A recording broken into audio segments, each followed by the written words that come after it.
मैं doctor Pradeep Choudhary, lecturer physics, government polytechnic college Chittorgarh. आज हम अप्लाइड फिजिक्स अनुप्रयुक्त भौतिकी विषय में जो मॉडर्न फिजिक्स है उस यूनिट में जिस टॉपिक की बात कर रहे हैं वो है helium neon gas laser. Last lecture में हमने बात की थी रूबी लेसर की। रूबी लेसर जो था वो पल्स लेसर था, जो सबसे पहला अनवरत तरंग लेसर है, जो कंटिन्यूस वेव लेसर है हमारा, वो हीलियम नियॉन गैस लेसर है। ये सबसे पहला गैस लेसर भी है और सबसे पहला अनवरत तरंग लेसर अर्थात कंटिन्यूस वेव लेसर भी है। इसका निर्माण 1961 में 1961 में अली जावन नामक वैज्ञानिक ने किया था। इसके बाद अनेक तरह के गैस लेसर का आविष्कार किया जा चुका है। गैस लेसर के विकास से ही हम अधिक दक्षता के साथ अनवरत लेसर पुंज प्राप्त कर पाए हैं। हीलियम नियॉन गैस लेसर के इस टॉपिक में हम बात करेंगे इन 3 बिंदुओं की: संरचना, कार्यविधि, लाभ एवं दोष, construction, working, advantages and defects.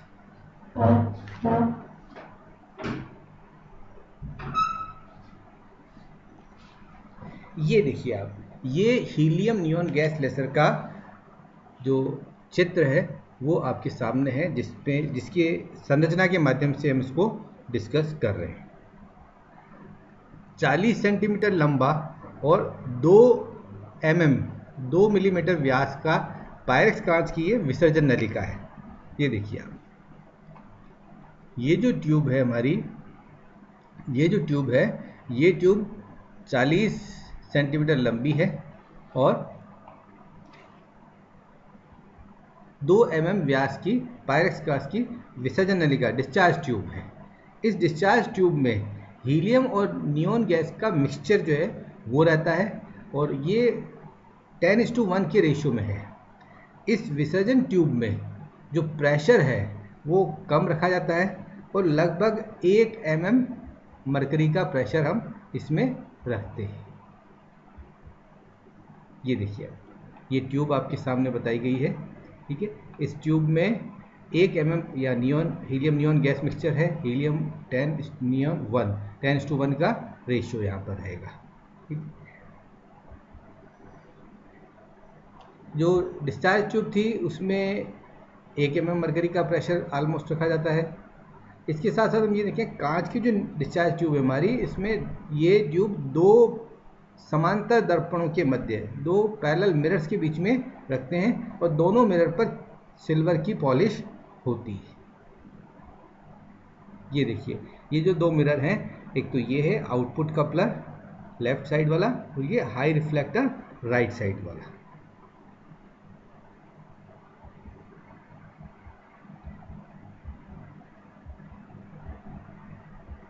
ये जो लेफ्ट साइड वाला जो मिरर था वो पार्शियल रिफ्लेक्टर है, इसको हम आउटपुट कपलर भी बोलते हैं। जबकि राइट साइड वाला जो मिरर है वो पूर्ण परावर्तक है, टोटल रिफ्लेक्टर है, 100% रिफ्लेक्टर है, हाई रिफ्लेक्टर इसको हम बोलते हैं। जो हाई रिफ्लेक्टर है, पूर्ण परावर्तक दर्पण है, वो संपूर्ण प्रकाश जो इस पर गिरेगा उसको परावर्तित करेगा। जबकि जो पार्शियल रिफ्लेक्टर मिरर है हमारा, जो कि आउटपुट कपलर भी है, ये लगभग संपूर्ण प्रकाश को तो परावर्तित करता है, साथ ही जो लेज़र बीम है हमारी उसको बाहर लाने का कार्य भी ये करेगा। जो डिस्चार्ज ट्यूब है उसमें एनोड और कैथोड है और उनको हमने पावर सप्लाई से जोड़ा हुआ है। उनके बीच में हाई पोटेंशियल डिफरेंस अपने अप्लाई किया है ताकि गैस मिक्सचर में हम इलेक्ट्रिक करंट भेज सकें।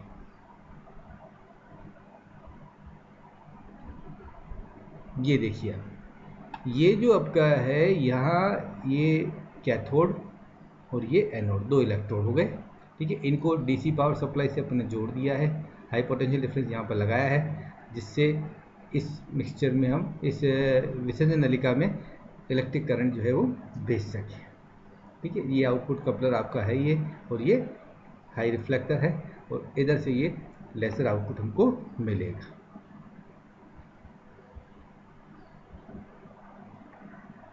ये देखिए आप, जो नियॉन एटम है हमारे वो एक्टिव मीडियम के रूप में काम करते हैं। जो हीलियम एटम है हमारे वो नियॉन एटम्स को एक्साइटेड स्टेट में जाने के लिए हेल्प करते हैं।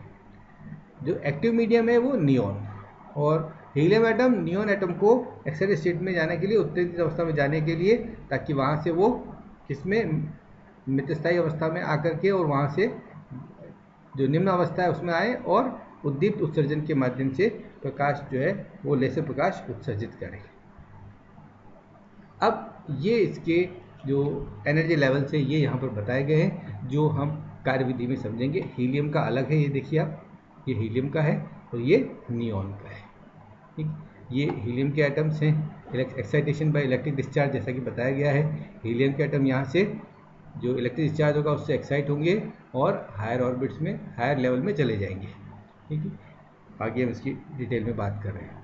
जो विसर्जन नलिका थी हमारी, जो डिस्चार्ज ट्यूब थी, उसमें हमने हाई पोटेंशियल लगाया था और इलेक्ट्रिक डिस्चार्ज में कराया, जिससे क्या होता है कि जो गतिशील इलेक्ट्रॉन हैं वो हीलियम की मूल अवस्था में स्थित एटम्स हैं, जो ग्राउंड स्टेट में जो एटम्स थे हीलियम के, उनसे टकराएंगे, उन्हें उत्तेजित करेंगे और उन्हें जो मितस्थायी अवस्था है उनकी हीलियम की, उसमें पहुंचा देंगे।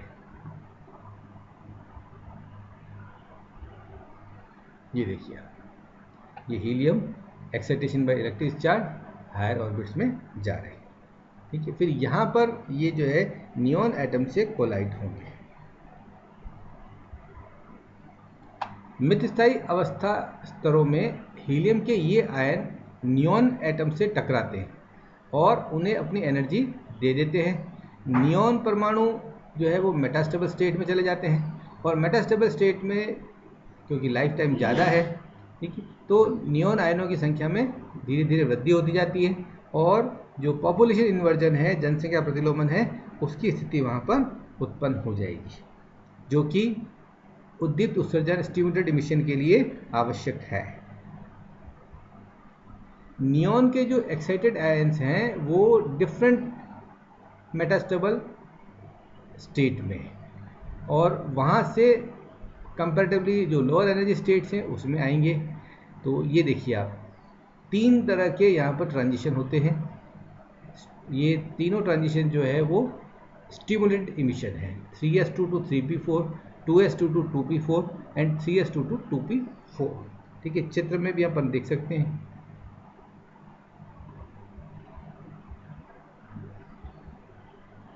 ये देखिए आप, ये 3s2 to 3p4 3.39 माइक्रोमीटर या भी कह सकते हैं 33,900 एंगस्ट्रॉम। तो 3s2 से 3p4 में आएगा तो 33,900 एंगस्ट्रॉम के जो स्पॉन्टेनियस स्टिमुलेटेड रेडिएशन जो है वो इमिट करेगा।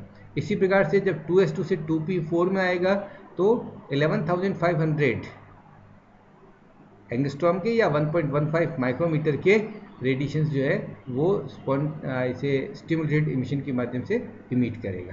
ठीक है, लेकिन ये दोनों जो मैंने बताए हैं 3.39 माइक्रोमीटर वाला, 1.15 माइक्रोमीटर या 33,900 एंगस्ट्रॉम या 11,500 एंगस्ट्रॉम, ये जो रेडिएशंस हैं ये विजिबल रेंज में नहीं है।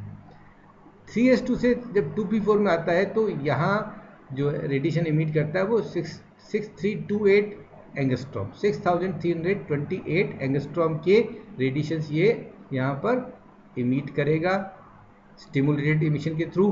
तो ये क्योंकि विजिबल रेंज में है, दृश्य प्रकाश के क्षेत्र में है, तो यहाँ ये हमारे लिए महत्वपूर्ण रहेगा और ये लाल रंग के प्रकाश किरण के रूप में जो है वो उत्सर्जित होगा और लेजर प्रकाश हमें देगा।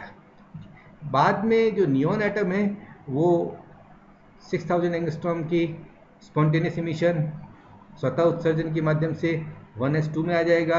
वहाँ पर जो विसर्जन नलिका की दीवार है उनसे टकराएगा और अपनी एनर्जी जो है वो खो देगा और ग्राउंड स्टेट में आ जाएगा। वो ग्राउंड स्टेट में आना इसलिए ज़रूरी है क्योंकि यहीं से वापस वो क्या करेगा, अनवरत गैस लेसर के लिए उपयोगी रहेगा। ये आगे के डिस्क्रिप्शन में भी हम देख सकते हैं। ये देखिए, नियॉन के एक्साइटेड जो आयंस थे डिफरेंट मेटास्टेबल एनर्जी स्टेट्स में थे, लोअर एनर्जी स्टेट में आ रहे हैं उद्दीप्त उत्सर्जन अर्थात स्टिमुलेटेड इमिशन के द्वारा 3 ट्रांजिशन बताए थे मैंने, 3s2 से 3p4, 2s2 से 2p4, 3s2 से 2p4। इनसे जो वेवलेंथ जो फोटोन इमिट होंगे 33,900, 11,500, 6,328।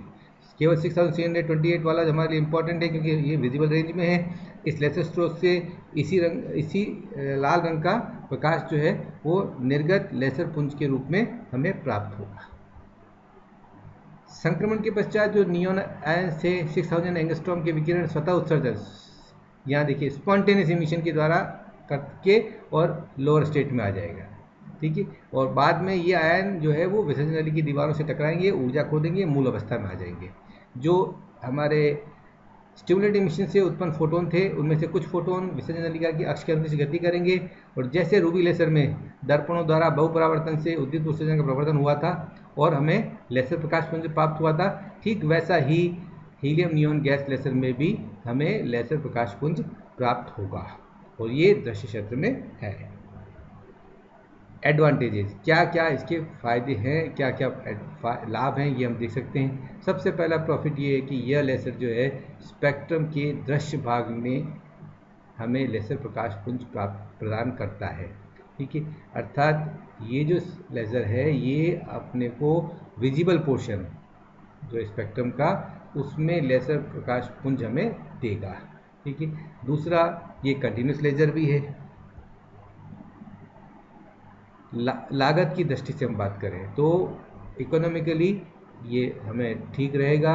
जो दूसरे लेज़र है इसके कंपैरिजन में ये सस्ता होगा, बिना खराब हुए उच्च ताप पर भी, हाई टेम्परेचर पर भी वर्क करेगा बिना खराब हुए, ठीक है।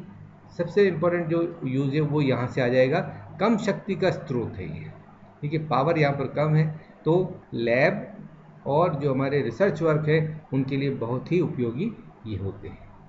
डिफेक्ट्स, अन्य लेसर की तुलना में, जो अन्य गैस लेसर है उनकी तुलना में इसकी दक्षता एफिशिएंसी कम है।